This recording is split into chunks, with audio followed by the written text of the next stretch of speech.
तो साथियों शुरू करते हैं हमारे तीसरे पार्ट को।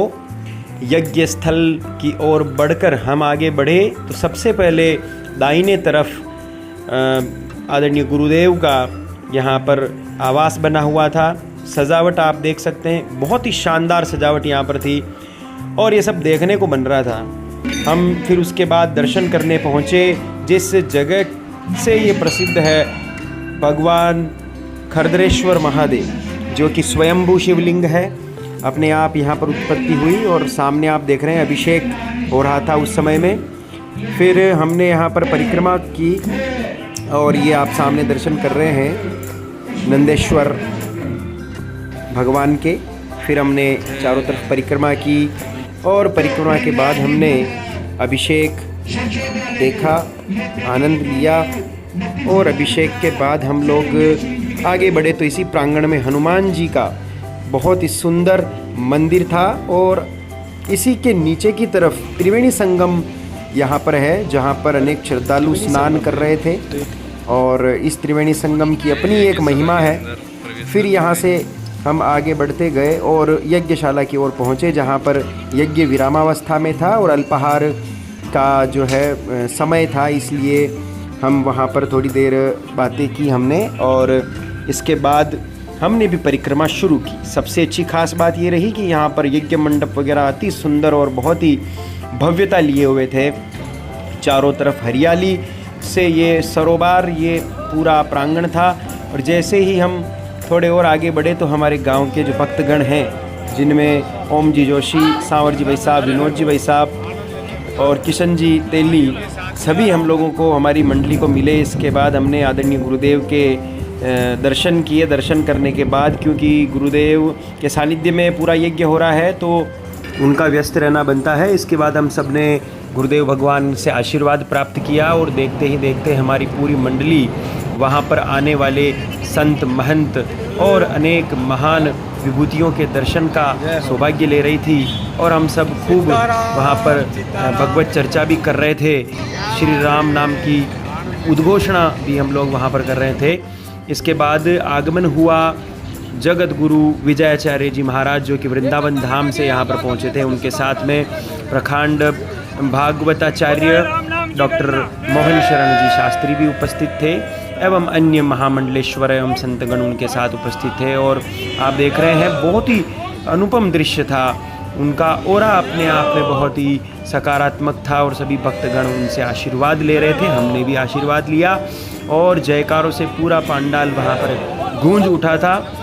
फिर आदरणीय जगत गुरु विजयाचार्य जी महाराज और सभी संतगण महाराज की कुटिया में उन्होंने अपना जो है आसन ग्रहण किया और यहाँ पर विश्व हिंदू परिषद के अंतर्राष्ट्रीय संरक्षक आदरणीय बड़े दिनेश भाई साहब भी उपस्थित थे, जो कि आप देख पा रहे हैं। सबसे बाईं तरफ पीत वर्ण में हमारे गुरुदेव भगवान, उनके बाद डॉक्टर मोहन शरण शास्त्री जी, जो कि गुलाबी कलर के कपड़े पहने हुए थे, उनके पास में ही बड़े दिनेश भैया जी सफ़ेद वस्त्रों में और फिर विजयाचार्य जी महाराज, फिर महामंडलेश्वर एवं अन्य संत वृंद वहाँ पर उपस्थित थे और सभी ने खूब जयकार लगाई और इस सूक्ष्म भगवत चर्चा का आनंद लिया।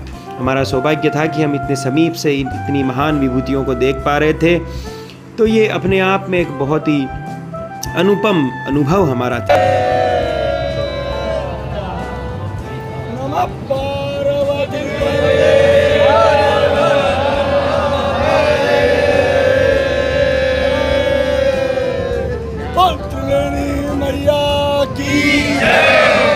सत्य सनातन धर्म की जय हो,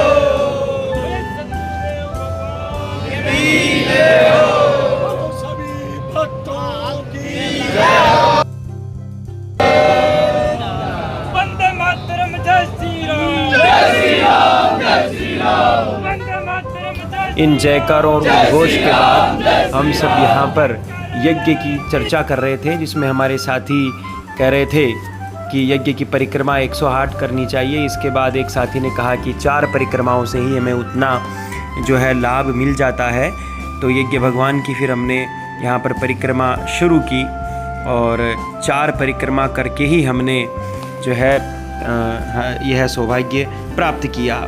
यहाँ पर कुछ गैयाँ भी थी जो कि समान रंग रूप की गैयाँ थी जिनकी यहाँ पर सेवा हो रही थी।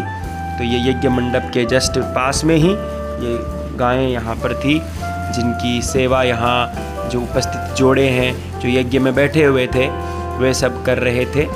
और आप देख सकते हैं ये दोनों देशी नस्ल की गायें हैं जिनकी सेवा का सौभाग्य सबको मिला। इसके बाद ये सूक्ष्म चर्चा के बाद यज्ञ मंडप की ओर सभी संत वृंद पहुँचे और यज्ञ भगवान के समक्ष आहुति एवं आरती इत्यादि का प्रक्रम किया गया। आप देख रहे हैं आगे सभी संत वृंद यहाँ पर पहुँचे और आहुति लगाकर इस महायज्ञ में अपना भी योगदान दिया। और आप देख सकते हैं कितनी यहाँ पर अधिक संख्या में भक्तगण हैं जो लगातार यहाँ पर परिक्रमा कर रहे थे। और ये हमारे सभी साथी, आप भी जुड़े रहें हमारे इस वीडियो के साथ। आगे हमारा चौथा पार्ट और आने वाला है। जय श्री राम।